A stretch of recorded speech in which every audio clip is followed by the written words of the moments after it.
It's time for NuWellness TV with Dr. Lee. Join your host, the accomplished Dr. Cherilyn Lee, as she welcomes the leading experts in health and well-being as they explore the advancements in natural health, physical fitness, nutrition, integrative medicine, and self-discovery.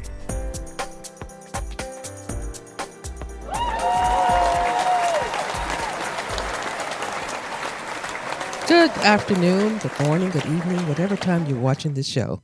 I want to thank you right now for tuning in to another wonderful episode of NuWellness TV with your host.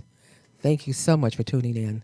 And I pray that this show will help you through your journey in life, because unfortunately, we have all been touched by someone or ourselves with, I don't like to say that C word, I just say abnormal cells, because they are definitely abnormal cells. So I want to thank my guests for being here, and our topic today is how cancer saved my life. And people have been calling me, asking me about that topic. How did cancer save her life? But anyway, my guest today is Cydney O'Sullivan, and she is Cydney, Australia. Cydney from Sydney. Cydney from Sydney. Isn't that beautiful? Thank you, Dr. And you're Lee. very beautiful. And I thank you so much for being here today and with such short notice.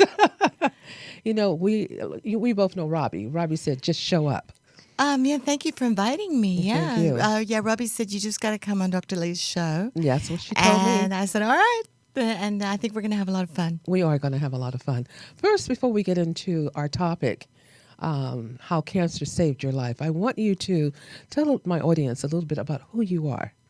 Well, Dr. Lee, I am a publisher. I'm also a best-selling author and an international speaker, motivational speaker.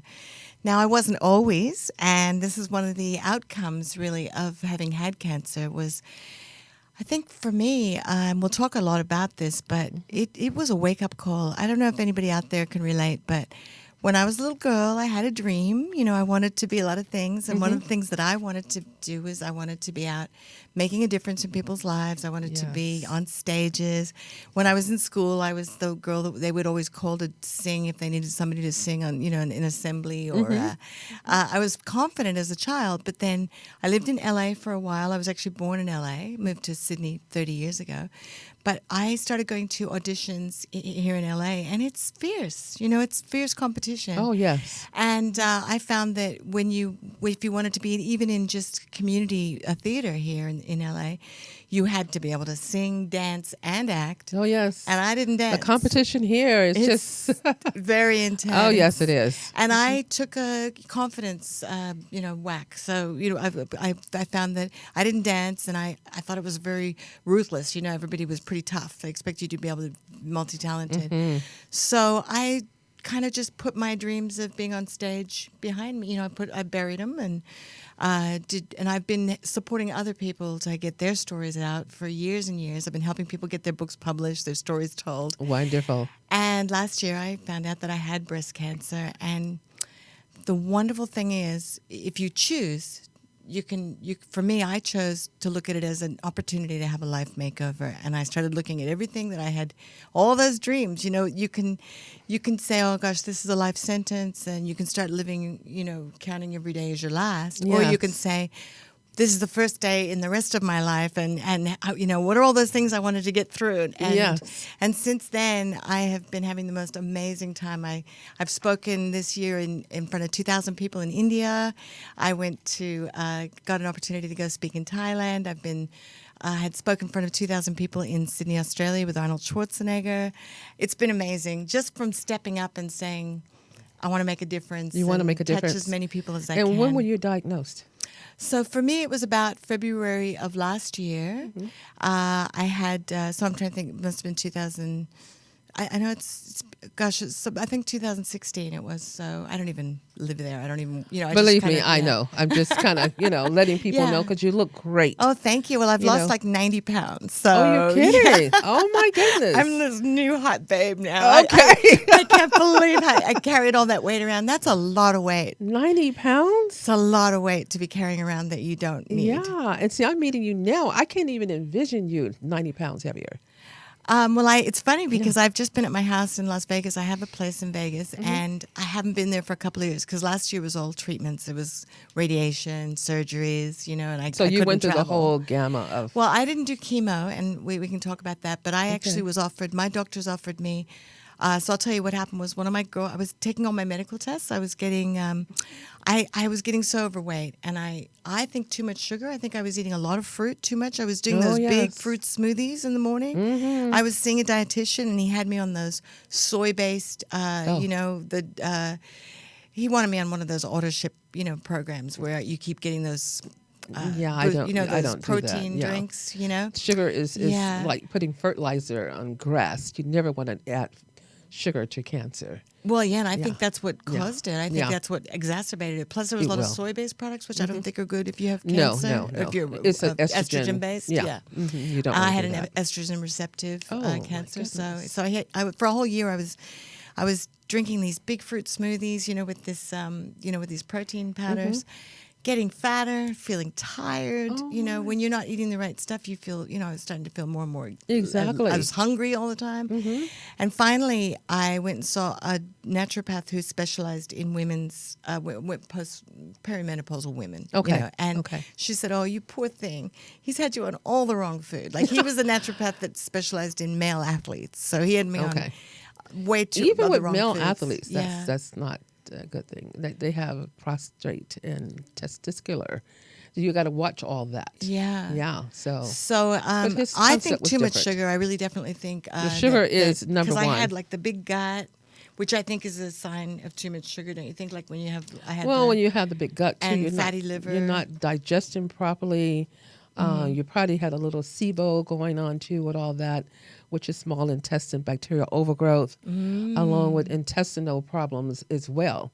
Not eliminating properly. Thyroid was probably thrown off. And then the weight in the abdomen is usually a receptor dealing with the estrogen as well. Yeah. So that's that hard fat to kind of sometimes lose. But once you put yourself on the right program, it can happen.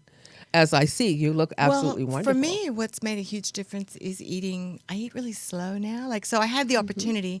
So I took some time off, started getting some things fixed. I got I found that I had cataracts. Like, I started getting things checked, and they were finding all these things wrong with me. And I guess my message for people is take some time out and go and get your health checks. Because I think a lot of us just get so busy working. I was working all the time. I had a problem in my business. There wasn't enough cash in the business. I knew there wasn't enough cash. And my clients that are into metaphysics and all this kind of stuff, they're like, you had all the physical manifestations of the spiritual things that were wrong in your business. Like, I actually had a person in my business who was stealing money, and I didn't see it. I didn't want to see it. So when I developed cataracts, right, I didn't want to deal with the emotional angst. I knew there was money missing. You know that. You can tell. No, I caught someone doing that to me, and it's funny because God will always kind of guide you, and the Spirit will always guide you as to what's happening when you stay in the Spirit. So I said, I can become angry because I'm just coming out of a hospital. I just came out of a coma. Wow. Well, I was in critical care for a month. Wow. And it's a whole long journey story where I was able to sign the lease agreement and go back into business in ICU. So I always tell people, whatever you have been ordained from, it is yours. Because I lost everything in '92 during the civil unrest. Wow. And then I had somebody to steal the money when I finally was trying to get back on my feet. But you know what? I just feel like I changed locks. I changed locks and I feel like we just have to keep learning these lessons until we get it. We do. Like, I mean, for me, I've made a lot of wealth, lost it, made a lot of wealth, lost it, made a lot of wealth. And I kept attracting these people into my life that were, really good. I heard this great quote the other day. I've been listening to Brian Tracy in my car, and I love Brian Tracy. He's actually one of my clients. And there was a great quote that said, and I'll just change it to, he said, when a man, but I'll say when a woman. So when a woman with experience meets a woman with money, the woman with experience will come away with the money, and the woman with money will come away with the experience. Oh, okay. And that's the thing. Until we become experienced at managing our wealth. And that's what life is all about. Yeah. It's a school. life is like a school. We learn and we grow through each situation. And I always say, in every situation, there's a blessing, but there's a lesson. Yes. And then it turns around to be a blessing, and another blessing. Yes. Because you're not going to make that same mistake twice. Well, sometimes we do. Well, until we learn we it, do. until we figure out But what then we're we doing find wrong. out as we go through the journey just what the blessing is, the lesson. And so that we don't usually, it doesn't happen the same way. It may happen again because we want to be trustworthy people. We want to trust. Yes. But there's a certain way now, and we don't want to go into the whole thing and skip into paranoia with everybody we meet, especially people in business. Yeah. But, I have a way of just when I meet a person, is just to, put them in a white light of healing and authenticity, that they will do that, that they would do that. Because before I meet with a person, even driving to the studio, and we just met, I'm looking for greatness. And if it's not there, then I need to be shown that. And I will see it, and things will part very easily. So to keep yourself in a calm state so that you're not becoming ill. Now, I had to learn that the hard way because that's why I had the comas. I've been in 2 comas. And other things. So we is learned where through I this. was getting to is that I ended up creating illness. I ended up creating. You will. Ultimately, I You created will. cancer with by internalizing all this stress and not dealing with it. And I believe that we're all prone. We've got the. It's just a matter of how strong our immune system is. You would know a lot more about and we this, do but have the cells. We all have the cells there. It's just that could become cancerous. Yes, It's how just if we we don't look after decide how we're ourselves. going to take care of ourselves, and how we're going to let the outside environmental, the detoxing of the mind because of the negative thoughts and things that are coming through there, and how we view ourselves. You got to stop first and forgive yourself. Love yourself. If we made a mistake, we made a mistake. Hey, I like what Les Brown said. He's one of my dear friends, too. If you fall down, he said, fall flat on your back. Because if you can look up, you can get up. Nice. And you can look up, you can get right up. Yeah, I love the... It's just the whole process is just moving through. And I want to get back to yours because of the fact, how cancer saved your life. I mean, because so I was absolutely wonderful. I was almost 100 pounds overweight. I was working for nothing, working crazy hours, not getting enough sleep, and not even getting paid.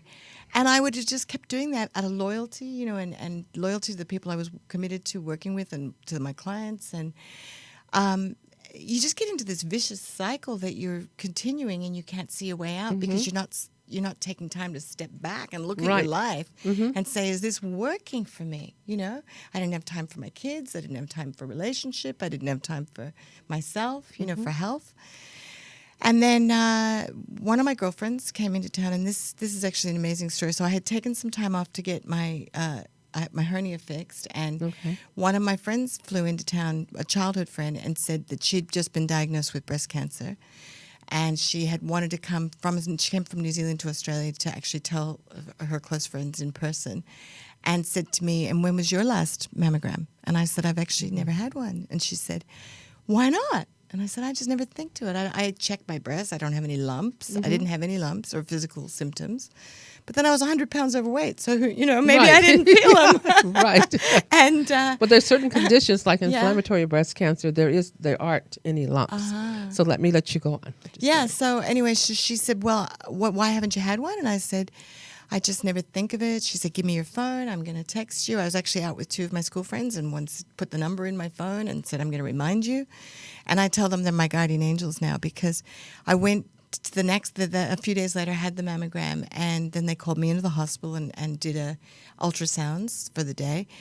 It never occurred to me that I had cancer. I was incomplete, just didn't even think it was a possibility. It wasn't something that ran in my family or, and I didn't actually feel sick or anything, just generally, tired from being overweight. Right.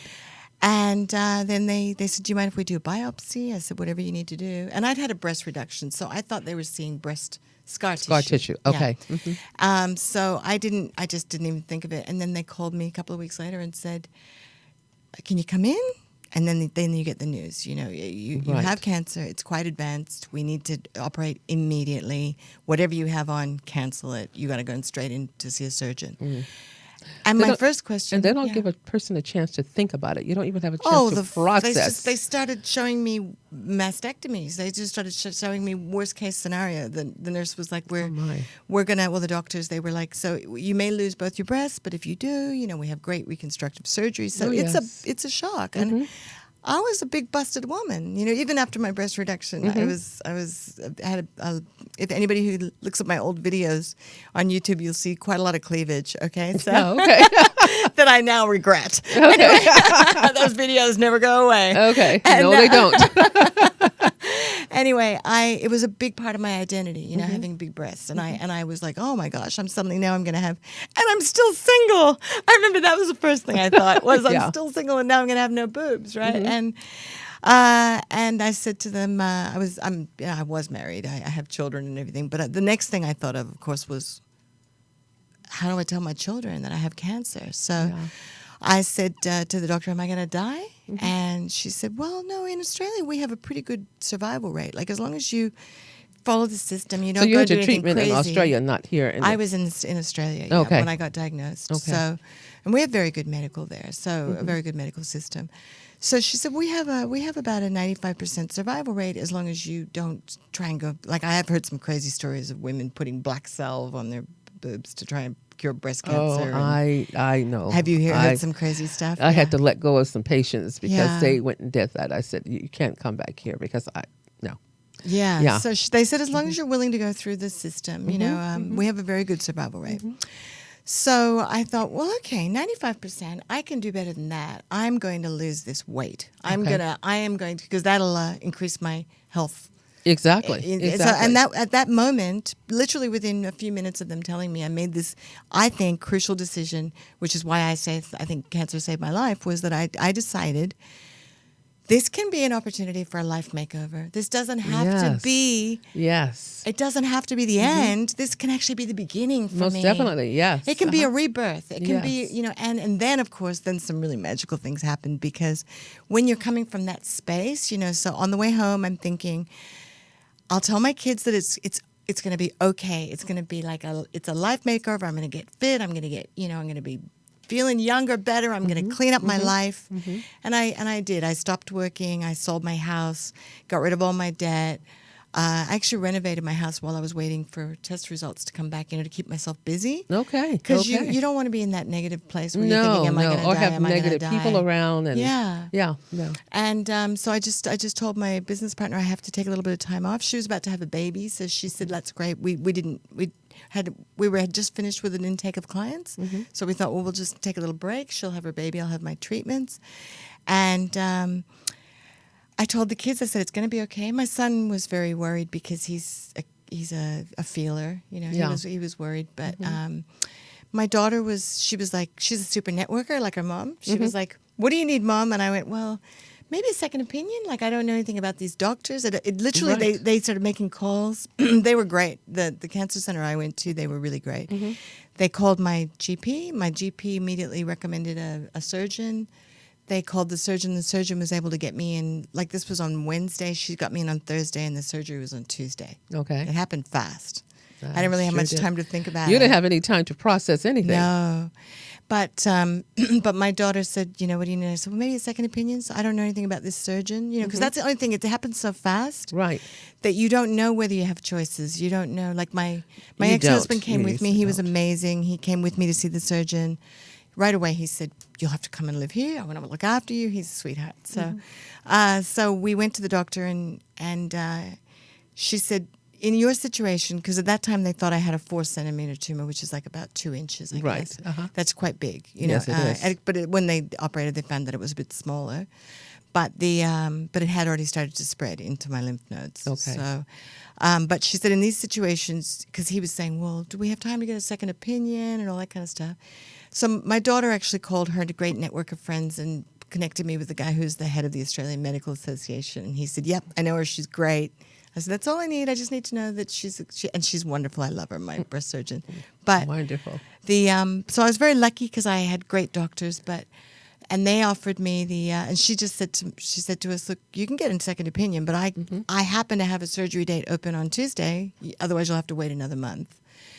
And but she said, in situations like this, it's just going to be, do you take the whole breast or a part of the breast? Okay. It's not like, do you have any other options, really? Yeah. I don't know. What do you think about that? Well, I work with people as to where they are. I have to make sure that they're clear in what they want. And I tell them, it's your choice. If you choose radiation, chemo, whatever your choice is, I am here to support you. Nutritionally, I'm here to support you through the whole journey. Yeah. I am here with you. And I had one lady who was quite ill, and she was afraid to go outside of the medical. And I said, well, we're just going to pray and just meditate that whatever you receive in your body is going to heal you with no side effects. So my feeling is, but I always tell people if it was I, in which I had colon abnormal cells, I chose not to take that route. But I went and lost a lot of weight, changed the diet. This is in the 80s. I mean, my diet consists of 4 hot dogs, 2 chili fries. That's what you were eating? Oh, wow. This is in the late 70s. Late 70s, early 80s. So that was my diet. I mean, I loved fast food. I could tell you what every Baskin Robertson ice cream place was, and it's probably easy a to get into that radius, because it becomes very addictive. Yeah. That's the thing. The more of that fast food that you eat, the more you want. And once I cut all that out and went into this deep meditation and prayer, because the mind is so powerful as well. And I did all the lab work. I did all the tests, saw the GI doctor, did everything I need to do. But I said, not going to do the rest. Not going to do it. So, and going to within, a whole meditation, I do a healing within, which I have a tape. It's entitled Detox the Mind and the Body Will Heal. So I had a lot of stuff to let go of because I was during the time of the divorce, and that was the time of business and changing. And so many things had changed in my life that I wasn't ready for or used to after being, was married at age 18. So it was just a big change. So what I tell people is whatever you decide, because I don't want to ever take that away from them, because they might say that, oh, things would have been better if I would have did A, B, and C. So it doesn't matter what you do if you believe and go within. At first when she said to me, do you want to, she said the survival rate is pretty much the same now if you have a lumpectomy, which is where they just take take just this tumor out, and radiation. She said if you have the lumpectomy, the radiation, the tamoxifen, which if you're an estrogen positive, I think they give you drugs, basically. Yeah, and in itself, people on medications like tamoxifen, then what I have to do is a nutritional component because it's depleting. There's medication depletion from every medication, so we want to put the right nutrition in. So I'm not telling you to stop taking it, but you just want to make sure that the depletion of medication based on depletion of nutrition based on the medication that is put back into the body, which is very important. So that's what I do. So you don't have the side effects of the medication, and I deal with that all day, every day. Every day. Because there's a lot of women on tamoxifen now, isn't Oh, there? yes, a lot. And, or whatever other drug they have to be on. Exactly. So she said you can have that, or you can have some people prefer to have the breast removed so they don't have to worry. So that was kind of an interesting thing because different doctors had different opinions about that. There were some that said, "Oh, I think I would just have my breasts off, because I wouldn't want to worry." But no, I've had patients who did that too. I think it's just a personal choice. If you, but I said, well, I'd prefer to keep mine because I was, as I said, I was a big busted woman, and it was a big part of my identity. And but then after a couple of days, I adjusted to that, and I called her and I said, if you think I should have the whole breast removed, I will have. Because then you start realizing this is life or death. You start realizing. And I think that was where it all, I look at cancer having really, really saved my life because I don't think I was looking after myself at all in so many ways. I was working for no pay. I was ruining my relationship. I was just working all the time. I was... just you said you were working. Unhealthy. So what type of work were you doing So then? I had a speakers agency. So I was and I was putting speakers into books. So I've been doing publishing all along. But what I would do is I would help speakers build their brands. And I was working with a lot of speakers, Les Brown and Brian Tracy, and a lot of people. A lot of people. Yeah. So now you're going to help me. I would help them. Yeah, I would help them get launched start marketing them into the Australian market and get them published in books where we put the books out to the event industry. So it was a good business. I was always coming up with ways. There was always money missing, and I was always coming up with more ideas. And it seemed like we could never really run the business properly because we didn't have the funds. And then I found out it was because somebody was stealing the funds. Yeah.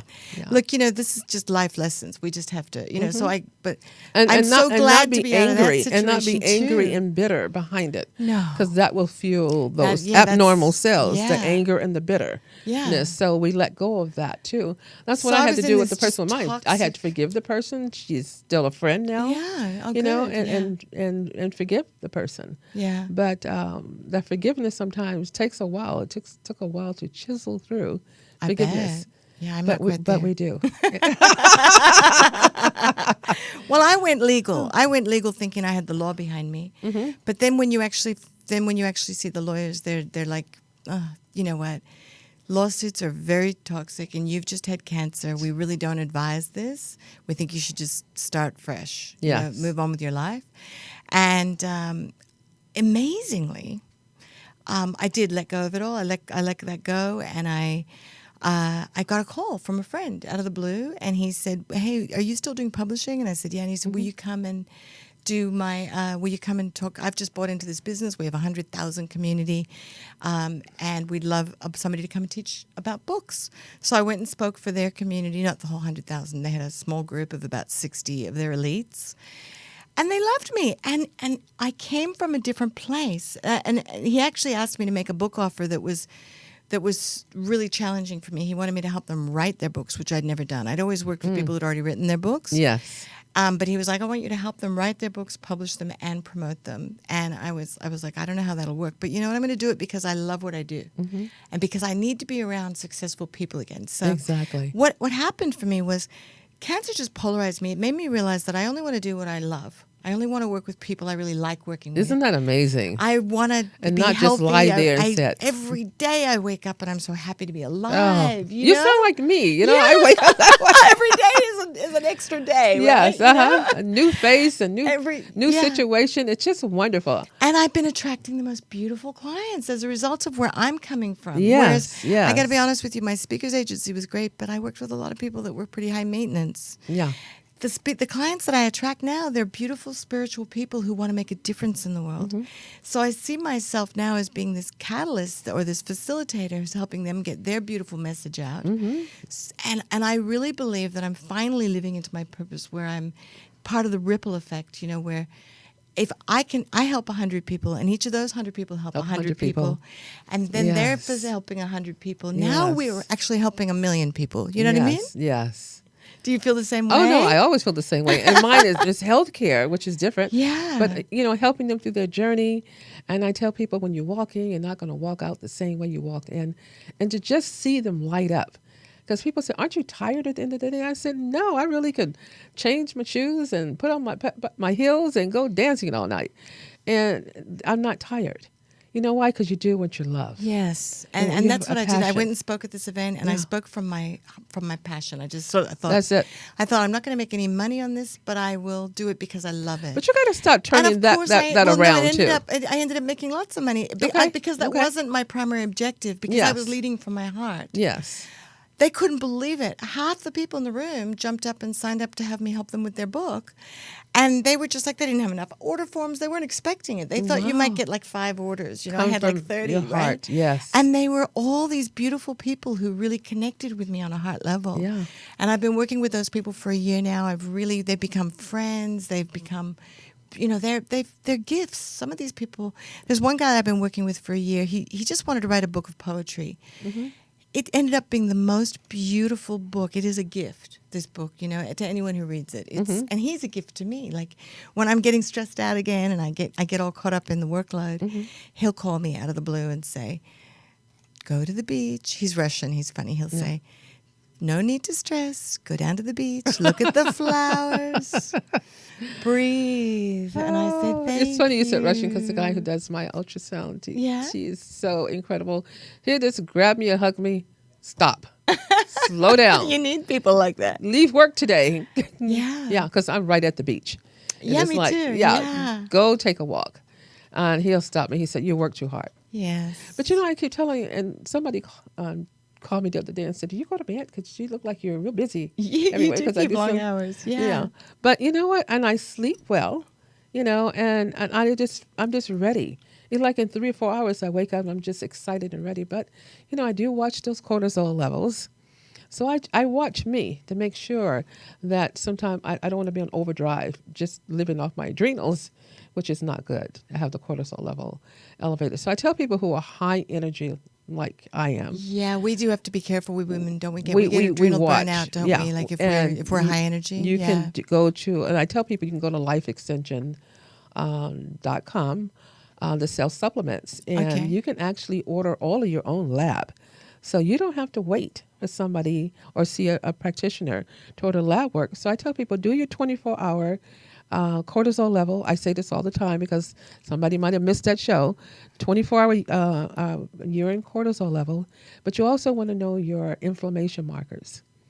Those are very important because that'll let you know whether you're leading into homeocysteine, you're leading into heart disease and, you know, cancers. Check out some of these things. Your C-reactive protein. Know your ferritin levels. Some of these Is there things, somewhere that people can go and have you got this advice somewhere, like in a step-by-step, so that they can? well, it's going to know be what on my to- website. Thank you. I will hold you accountable to that. Thank 'cause you. This Thank seems you. like it would be and really important too. The Yeah. It's not the ferritin level, but there's another one too. And one doctor did a talk on it and called it sticky blood, and that's fibrinogen. So you need to know some of these things. Yes. And, you know, people with the blood pressure issues, and there's so many because the numbers have kind of dropped. Because that diastolic number, the lower number, is staying up very high. I mean, your chances of heart disease, heart attack, is getting worse. So part of my nonprofit is breast screening. Yeah. My nonprofit is the breast screening, but it's with And thermographic, CRT. when I was getting my mammogram, I put it on Facebook because I do everything like on Facebook. And my friend that had told me to go and get the breast scan, she'd said to me, if I saved your life, imagine how many lives you could save. You're a public person. You have thousands of followers. So I decided to take my cancer journey public, but in as positive a way as I could. Yeah. My kids thought I was being narcissistic. thermography. But the not but saying that yeah, it- well, it was interesting because when I had the mammogram, which was all that was available to me. Yeah. Because they do it for free in Australia. You can go and get a mammogram. Yeah, they're a free lot here of my too. friends were saying, "Oh, I don't believe in mammograms," but the mammogram was better than nothing for It me. saved your life. It It saved saved my your life. life. So I do think that we women, especially those of us that don't even think to go and get one, don't know about all the options. So it's interesting, it's- to know there there are are options. other options, Yeah. aren't there? And even in the report when it comes back, and the report is, I received the report the same day that the test is done, and it will say on there, because for legalities, they have on their mammogram.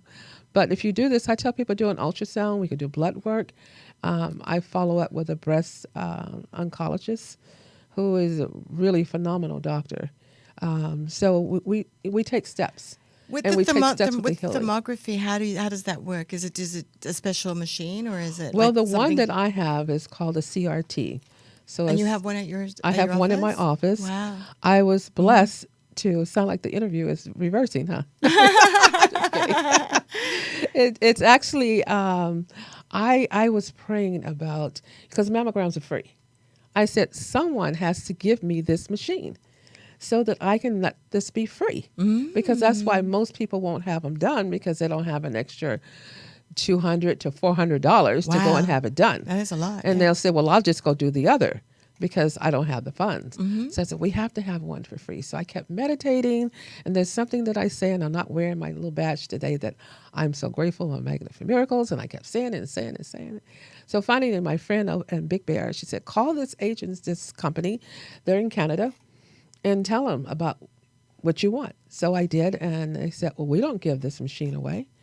We don't give this $25,000 machine away. Wow. Yeah. And I'm like, well, this is what I want to do. I want to do walkathons for men, women, and children. At the time I said it, I didn't know. A dear friend of mine had a mastectomy when he was in his 20s, and he is in his 50s now. So good old Ken Gross is my male spokesperson for men who have had mastectomies and cancer. I actually did the first walkathon in 2010 for men. Wow. For men, it Yeah, was it'd be really challenging amazing. for men because people don't really It talk was. about it. They don't, Yeah. and they were so happy because they were like, we didn't know we had a platform. But for the women, I was able to. My dear cousin, I was able to find hers early. My daughter, she's like my fourth daughter. I have 3 biologicals, and I have another daughter, and she's wonderful. And I was able to, find hers, and everybody's doing great. Everybody's doing great. It was early. So the thermography one, does it actually give you more detail? It's giving more detail, but it's heat. This is dealing with heat. So maybe not as hard on you. It's heat physiology. So it's no squeezing, no pain. Mine is a probe instead of the camera. Mine is a probe, so it's 119 acupuncture points. So I start from the head and all the way to the pelvic. Wow. And what I found out, I'm going to have one of the dentists, biological dentists on the show, is that when the teeth are linked to the meridian of the breast or the root canal, you have to be very careful. Now, Dr. Hal Huggins stated that forget about the tooth organ. If you had ever had any root canals, it's going to be the whole body. It's not just the organs. But I look closely into that, and I work very closely with biological dentists, because once we take care of that, based on some journeys and studies that I know with some other people, the body starts to heal a lot better. And you stay, I want to say remission, but it doesn't tend to come back. So let's get the body healed. So are you saying that it's something to do with the filling that they do in the root canal? Well, the root canal, actually, when I'm not a dentist, but when they remove a root, they remove a part of it. And this is how I came about this 35 years ago. A friend of mine in Arizona had a conference, and this man had liver abnormal cells, and he kept going in and out of remission. And his doctor, who was working with him, was very good, but he said, it's your teeth. You're not going to completely heal until we get rid of this cavitation. You do a cavitation to get rid of that dead material that's going to the liver. Wow. So, and I met this gentleman, and so he went to his dentist, and he said, look, please, can you take off the cap and go in and clean it all the way out to the bone? And he said, no, I x-rayed it and it's fine. I'm not going to touch it. So finally he said, look, if I pay for it out of pocket myself, can you go ahead and do this? So the dentist said, look, bring all your people, your doctor and all these other people who are saying it's your tooth related, just bring them in. So when they removed the cap, the odor was so foul that they almost had to run out of the room. It was so rotten. Wow. So he went in and he cleaned it all the way out to the bone. And when he cleaned it all the way out to the bone, this man went into remission, and the cancer never came back. Amazing. See, So we don't know about knowing our that bodies. story 35 years ago, I said there had to be some validity in this. And then one lady who was going to be a guest coming on the show, she had a lot of breast pain, and she also had a tumor there, but a lot of breast pain. And soon as the dentist removed the cap and did the cavitation on the meridian and going to the breast, sitting in his chair, the pain immediately went away. Wow. Yeah. So, and I've had my own journey. What mine was, my comas were due to heart and all this other stuff. And about, I guess, 8 years ago now, my daughter, I met a biological dentist at that time, Dr. Laura Cardellino, just amazing. I met her, and I told her I want to write a book, and I want to put this in the book because so many people don't know. She said, well, let's just take care of you first. So Sorry, what did you want to put in the book?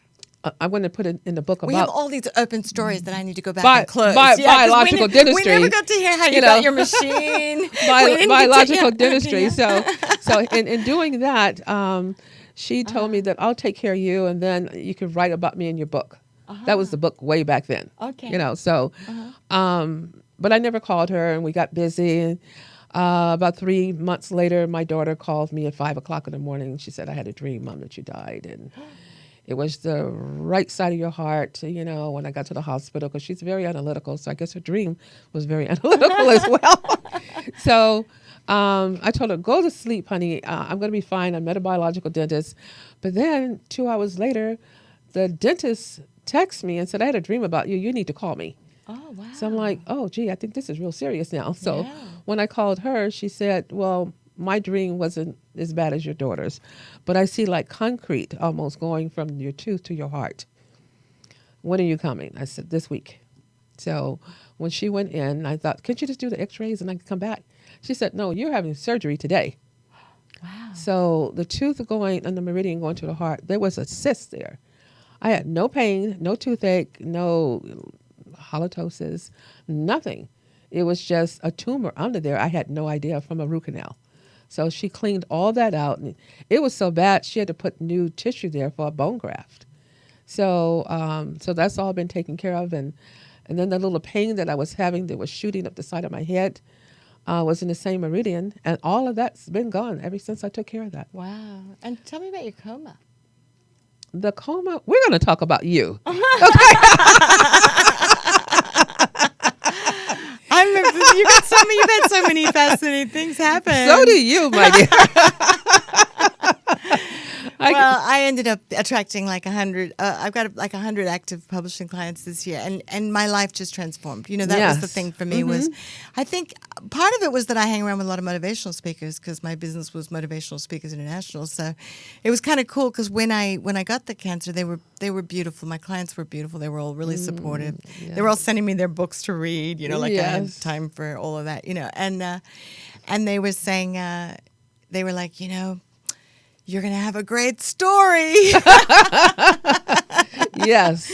So they kept me positive, you know. And I think if you take this positive attitude and you keep thinking, well, this is my chance to be, you know, really, and then I discovered, you know, I wasn't born into a religious family. My family were very kind of you know, anti-church and all that kind of stuff, you know. Yeah. Ooh, those culty people over there, right? You know, Yeah, and when I was in radiation, I started having all this like forced meditation time, really, because they put you in a machine and they're in the other side of a glass room, you know. And the very first session, the machine wasn't working right, and so they left me in there for a half hour. I couldn't move, nobody to talk to, and I could hear my own little voices. You know, you get your little voices. Oh, yes. Which, I don't know, some people tell me it was the voice of my higher consciousness, but it sounded like the voice of God to me, okay? So, Yes. Okay. and I heard this little voice saying, well, you know, a strong voice saying, all right, girl, I've given you the best medical care. I've given you early warning. You know, you've got an opportunity now to get your health in order, look after yourself, to care about yourself, and live bigger. You know, wasn't there things that you wanted to do in life that you've never done? And I was like, okay, you're right. Yes, there were things I wanted to do. And it saved your life. And I've just started saying yes to Yes. things. I've started Yes. saying yes to things that I've been afraid all my life. You know, like you know, when they asked me to come and speak in India for 2,000 people, I'd never spoken for that many people in an audience before. Yeah. And when I got there, and I said yes, and I went, and then they actually asked us to make an offer. They wanted us. It was one of these events where they take a share of the sales. You know, it's just a sales event, and they'd never done it before. And when they put the first couple of speakers on, the first couple of speakers started doing hard American-style sales. The Indian audience didn't like it. You know, you got to think about different cultures, you Exactly. know? And as much as they love to sell to us, because you go into the stores in Oh, India yes, and they're yes. like, Madam Scarf, Madam Jewelry, Madam, you know, Yes. ornaments. Oh, yes. I'm like, you like to sell to us, but Yeah. you don't like us to sell to you. Anyway, it was just a different cultural thing. The people that had been put in that audience did not expect to be sold to. They weren't in the right mindset. Set. So a lot of them started complaining and saying, started asking for refunds and leaving. So the organizer pulls us into the green room, the other speakers, and he goes, okay, change your plan. I don't want anybody to do any selling. Now I want you to just do keynotes or motivational speeches. And again, you know, I was like, I've been preparing for this thing for 3 months. You've prepared my presentation. I don't know if I'm that flexible. You know? Yes. And I said, but you know what? I'll give it a try. I will do my best. And I loved it. You know, it was actually so freeing not to have to sell anything, just to be able to get up there and just inspire and tell my life story. And I loved it. I was like, oh, I love this. I would be very happy to just be a keynote, you know, or a motivational speaker. So what I think as in our adult lives, and I work with people all the time. This is interesting. I'm I have sure. all these clients who sign up with me to help. They want my help helping them write and publish their book. And almost all of them, it starts with a conversation of like, what do you want to build from this book? What are you building here? What's the message that you want to get out to the world? And what I find is that we have a conversation around what do you want to be when you grow up? And it doesn't matter whether they're in their 20s or in their 70s. Mm-hmm. Okay. So many of us have been suppressing our dreams. And did you find that too with your clients? Or this is just something I find a lot. Especially when people come in and they're stage 4. Oh, really? You know, and I ask them, you know, what do you want to do? They said, what do you mean, what do I want to do? I'm stage 4 now. I'm like, yeah, but you're still living. You're still vertical. Wow, you're still. So what do you want to do? So once they know, they start. I think it's one of the hardest things in the world to figure out what you want. Yeah, well, when they tap in. Yeah. When they tap in, I say, we all have a book inside. We all have one. We all have a book inside of us. And so you tell them to go and write their book? Yeah. Oh, good for you. And you know what? Think and it's a they're shame like, to die. oh my I think it is goodness. a shame to die with your stories untold. Yes. Just for your kids, for your grandchildren, for all the people, even if you don't have kids. But then they don't. Don't take your stories They're still to the doing grave. great. But they're still doing great because they're Yeah. still writing. Yeah. And then they say, you know what?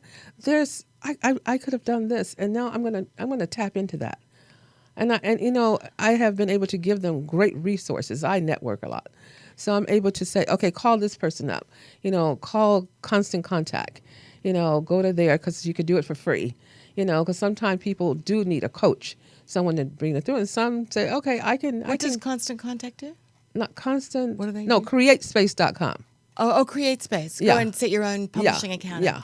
You can publish your own book. You can, from an ebook to audio. And I said, if you don't have If they the want money. to do an ebook, there's one called Smashwords where you can publish on all the different platforms from the one. Really? Smashwords.com, yeah. Smashwords. But they only do digital. I like that one. Yeah, Smashwords. Yeah. But you Okay. can publish your ebook on there, and it'll go on all the different iBooks and all the different platforms. Yeah, it's really good. But Super sometimes easy. you need someone to help you through that, to help you journey through that of writing the book. I had someone to help me, so I didn't. You have editors and all kinds of people to help I didn't you. take that route. Yeah. But it's a quick way if I want to do things just for the clinic, Yeah. to give out little Yeah. booklets for the clinic. That's quick. Well, where I really think that I help people a lot is to put something out that's professional and represents them well. So Yes.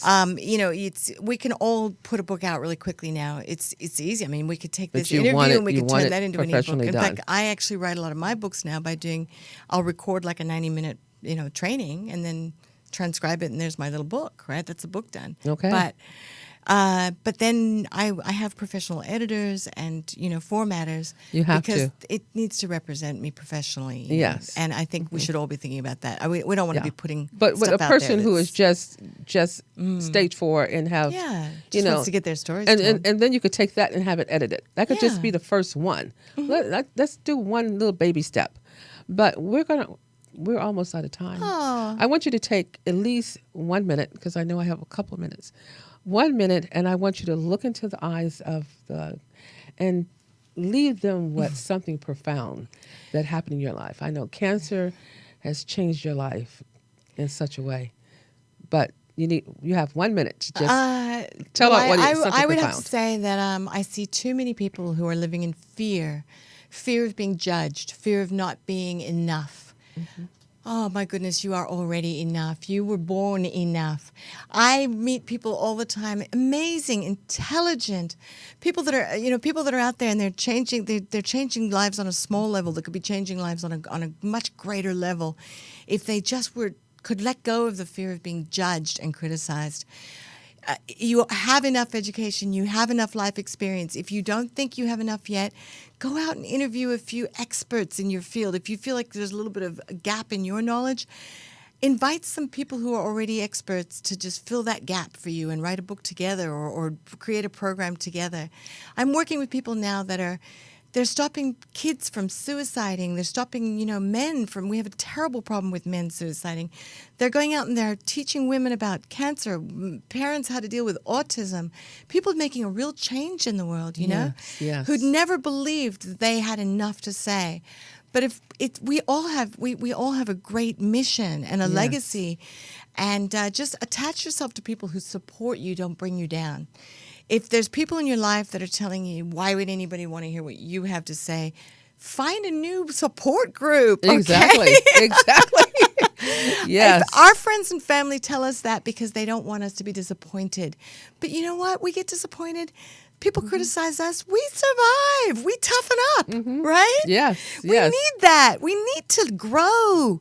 If you're not getting out there and you're not challenging yourself and taking on the things that frighten you, you're not growing. You're stagnating, right? Exactly. And that's when all the ill health kicks in. Yeah. Yeah, So exactly. my advice is get out there, surround yourself with people who are supportive, who are taking chances too, that are living a bigger life. Live your biggest life. Get the most out of life every day and do the things that you're afraid of and conquer them and then take on the next challenge and grow. Grow Exactly. and thrive. Yes. And you'll be amazed at what you're capable of. I'm amazed every day of what me and my clients have been achieving. It's just so exciting. Amazing. I want to thank you so much because that was a lot of my problem. I didn't, even being in the studio right now, I've been doing this with at UBN for the last almost for a year now, Jarvis, right? Yeah. So I had to come out of my comfort zone and say, okay, radio was okay because people couldn't see me. I didn't want people to see me. But in front of the camera, it was a little different. But, I stepped out of the comfort zone and I get so many calls and feedback from every show. And it's been really amazing. So people didn't know that. They said, well, I thought you've been doing this for years. I said, no. And still on the way here into the studio, I'm always meditating. And so the right thing come across the situation, because I want each show to be edifying to a person's soul. I want each show to be edifying to their soul so they can move forward in their life. That's why I'm here. And it's not to sell anything. It's just for you to obtain the knowledge and move on. But I want everyone to repeat after me because we're about to close. And you know what I say in the end. So repeat after me. I am so grateful that I am a magnet for miracles. Yes, and watch them happen. Send me in your miracles. Start off your morning with positive. Hug yourself, tell yourself you love yourself. But early detection and prevention is the only way we can go right now. Give us a call at 310-419-4300, our clinic, to get scheduled for your thermography screening, because what you don't know can hurt you. Yes. And listen to Doris Mosley. She's my spokesperson for women and abnormal cells. Listen to her story. She's on YouTube, Doris Mosley. She has a wonderful show coming up next year, a hair show. So I just want to say I thank you and what you're doing. And you're going to be busy this weekend, and I'm going to be with you this weekend. Yes. If anybody happens to be in LA this weekend, we're doing an event at the Sheraton Gateway, and you're welcome. It's free, and we're going to be teaching you how to write your book and get media and free. Do Isn't Facebook that nice, advertising. guys? Free. Yes. Free. So Okay. At the Sheraton Gateway. So Thursday, Friday, Saturday, and Sunday. Is there a number they can call you real quickly in case, I don't know if Jarvis was able to put something on the site about that. I don't know my U.S. number. I just got a U.S. number yesterday. Okay. Oh, but I do have one. I do have a website, one on my website, 702-997-2229. Okay. I want to thank everyone. Tune in next week for another Thank you wonderful for having me. Thank you for having me you. on your And thank show, you for Dr. Lee. being here. Thank you so much. I really appreciate you. Thank you. Thank you all for listening to my story. Thank you. Thank you. Join us every Wednesday live at 11 a.m. for NuWellness TV with Dr. Lee. Remember, healthy mind, healthy body.